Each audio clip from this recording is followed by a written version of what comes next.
Ka një gjarpën në shtëpitë Resulullah sallallahu alaihi wasallam dhe po du me përfundu. Ka një gjarpën, dhe që të përreni, në drejtare, një ditë, edhe Aisha radiallahu anha u shqetësu edhe e mbyti atë gjarpënin. Dhe erë pejgamberi alayhi salatu selam dhe e pyti, tha, e Aisha, a ke bo diqka sot? Po tha, kom myt një gjarpën. E shtini Resulullah sallallahu alaihi wasallam me pagu gjakun e atij gjinit. Vetëm për Aishën ka vlerë kjo. Se ka qenë grua Resulullah sallallahu alaihi wasallam. Për ne nuk vlen. Qysh, tha pejgamberi alayhi salam, ai që ka ardhur ka qenë një vlla yni prej gjinëve, ka ardhur për ditë me ngu çka për shpallët për Allah, për do Kur'an me ngu subhanallah.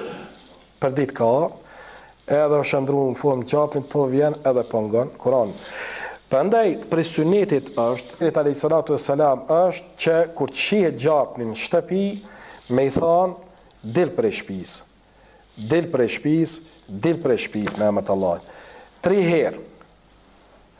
Nëse niset me dal, leje, prite. Jo valla ka dal po ec ky. Ai po ec edhe gruaja një sahat s'po del. Prite. Unis prite, se është gjin.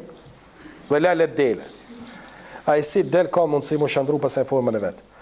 Dërsa, nëse nuk del, po posillat knene, vëse me e thana në ka dalja, posillat hala i ka përzi, atër e mbyt në ka thonë Rasulullahi sallallahu alaihi wasallam. Hadithit e Bukharini